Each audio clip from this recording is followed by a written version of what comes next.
My presentation is devoted to the technologies that Livonian needs, and actually to finding out what kind of technologies are requested for the language such as Livonian.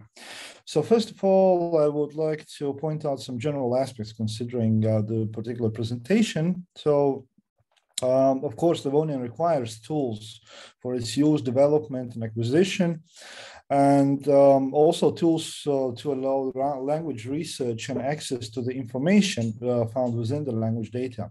But this presentation is devoted primarily, and in particular, to the language technologies, so not to the resources, not to cultural resources or other kinds of technologies, but particularly to that one aspect.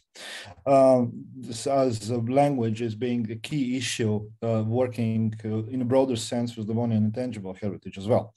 The second thing is that Livonian is by all means low resource language, but the speaker numbers and research interest is instantly growing. And the third aspect is that this presentation is devoted to indicating technologies that are not only needed by the research and user community, but also feasible to build. In other words, kitchen timer is a cool thing to have in your kitchen, but it's not much of use of it if you don't make any food. First of all, a little background information about Livonian. Livonian is considered critically endangered language. A number of Livonian speakers is and has been extremely limited for past centuries. It's about 2,500 in the 19th century, somewhere between 1,000 and 1,500 between world wars, and approximately 20 to 30 speakers today. The speaker and research community also is scattered, both in Latvia and abroad. Compared to many other critically endangered languages, Livonian is, however, documented relatively well, and literary Livonian has been also developed reaching back almost 200 years. However, documentation and publications, including audiovisual materials collected for Livonian, have been irregular and quite occasional. Data mainly has been collected by scholars outside Latvia, and so the one additional challenge that we have is that it's located in various archives and research institutions all across Europe, and a number of collections are likely found in private hands, which has been also witnessed by recent years when the Institute has reached out to a couple of such very valuable materials found in private hands. So major written documentation has taken place already since 1861. So there have been text collections, dictionaries, card files, and various kinds of materials. Audiovisual documentation has taken place since 1923 already, starting from phonograph records, but also there are lots of materials in analog carriers such as cassettes or audio tapes. And text in literary Livonian have been published and compiled since 1863 already. So there's actually plenty of materials that exist out there, not that much as in case of Latvian, Estonian, or Finnish, or other major languages. But still, there is kind of, compared to other indigenous languages, there's quite a lot of materials. So digital language resources have been developed sporadically, starting mid of 90s. First publications prepared with digital tools are already in 1999. Most significant collections is a part of Archive of Estonian Dialects and Kindred Languages in the University of Tartu, which contains significant Livonian corpus.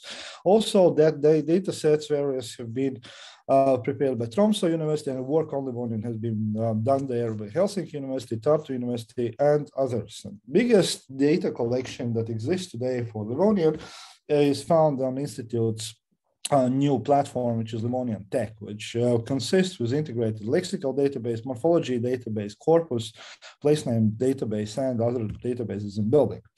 So who is involved in using those resources and tools? And there is a wide range of potential users for that, but two main groups that could benefit from any technology developed for Livonian language are researchers interested in research of the Livonian language and intangible heritage. And the second most significant group is Livonian community itself, the speakers, as well as those who want to study Livonian language and culture and take part in a heritage transmission process. The needs of both of these groups are, however, somewhat different. And analyzing these needs, there are two types of technologies that we can actually identify. So the first one is technologies that provide and make further expansion and processing of language resources more efficient. So this would be more like researcher oriented, and another group of technologies that are needed. So those technologies that support language use and acquisition, including technologies that allow to access the content by those not professional in Livonian, which is basically a majority of users. So that is kind of a crucial issue in generally in building Livonian resources and using Livonian resources, and also in the research and all the other areas, because as I mentioned earlier, so there are very few people proficient in Livonian, which limits both work and access the information in Livonian. So there's a kind of a language barrier that we have to, in order to get the usage, increase the usage of whatever resources there are. So there's a language barrier that we have to overcome in some way. So, however, we have to bear in mind that the efficiency of building any language technologies and possibilities to build that is strongly relies upon data, which is available and which can be used for one or another reason. So if we talk about expansion and processing technology, so the first group, it has to be mentioned that most of Livonian language collections and publications date back before the digital age. So they use variety of transcriptions and orthographies. Majority of those sources are still unpublished and even not worked through. Majority of Livonian sources are also handwritten, and there are issues that connected with printing quality of publishing sources. They are published, but they transcription with lots of special symbols, which makes it extremely hard to work on. So because the obvious choice for every language, the first step of digitalization or getting text into digital format would be OCR. So currently, all the materials that could be successfully and easily OCR are already done, but these materials form quite a small part of all materials that we have in the training of OCR to recognize texts. This is an example of the language technologies, an application of language technology. The training of OCR to recognize texts in phonetical transcription, handwritten text, poorly printed texts, like one you see on the right. It is possible, but it takes extremely much effort, and it offers very little gain. So there's not much sense of using OCR, for example, on vast collections which are in handwriting. So manual work is inevitable in any case. It's also including such things as normalization. However, and this is where we come back to the main problem, there are few highly skilled scholars capable of ensuring the proper transformation of those texts into digital. So in the case of handwritten collections especially, there are lots of marks and stuff like that, which needs certain amount of language proficiency. So it means that lesser skills, lesser proficient people have to be involved in the process. So language technology this is the place where the language technology could make this process more efficient by supporting, for example, recognizing possible words or forms used in texts, and also to help normalization issues, which form a big part of this in this process. So one important application and technologies that could be developed is morphological analyzer, along with spell checking tools in a combination, and other that kind of technologies which would help the process itself, kind of to help people that not that proficient in the language to work with the language materials. So another extremely important thing is that there are huge comparatively, of course, huge Livonian audiovisual collections. And for these, again, so manual work is inevitable currently. But if we look towards future, then speech recognition would be one which the Livonian corpora, existing corpora, would benefit pretty much of.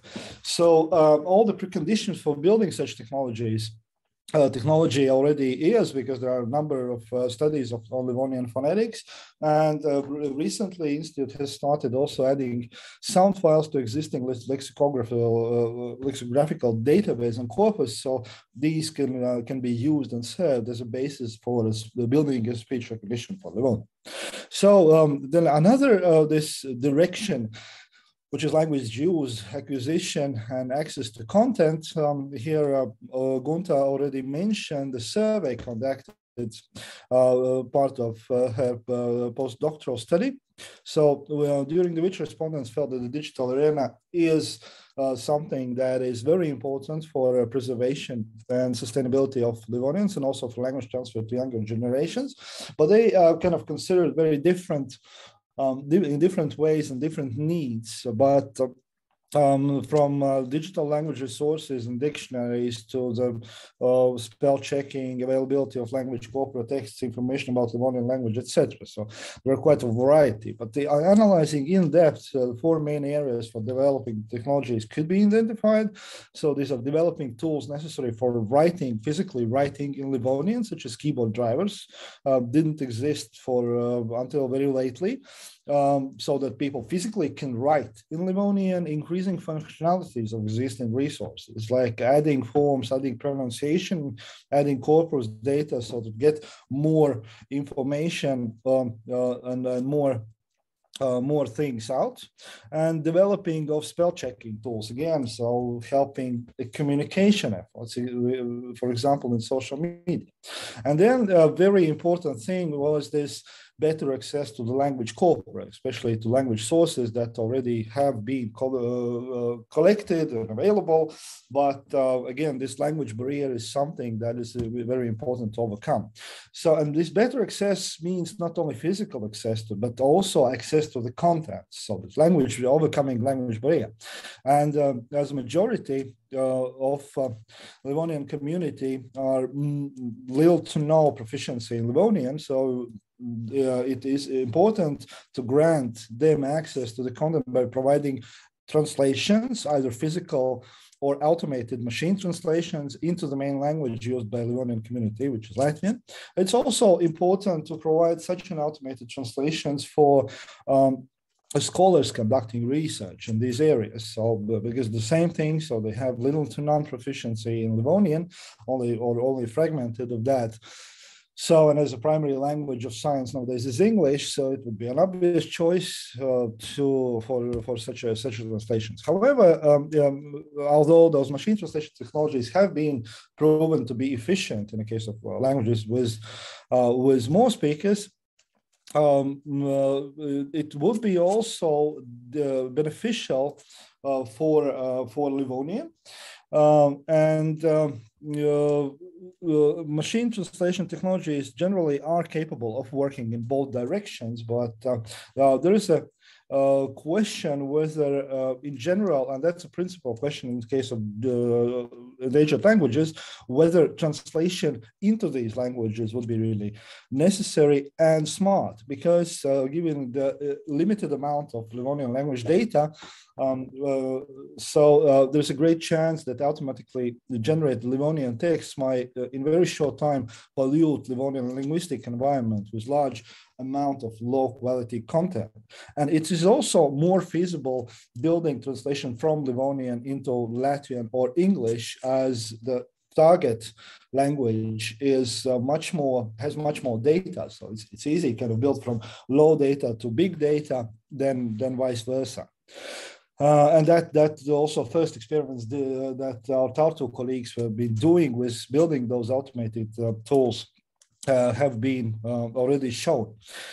So in conclusion, I would like to say that endangered languages actually need the same means for use, development, acquisition, and research, and language transition as any other language in the world. So in that sense, they are no different. The problem is how can we acquire it? Today, these needs also include digital resources, technologies, and tools, and but for endangered languages, there are sets of unique challenges that they have to face to overcome it. The first of them is being data itself, and a number of digital resources have been already created, and also technologies they have been created. Some of are in development. However, some of those crucial technologies that are capable of significantly expanding Livonian language resources and improving possibilities of use or acquisition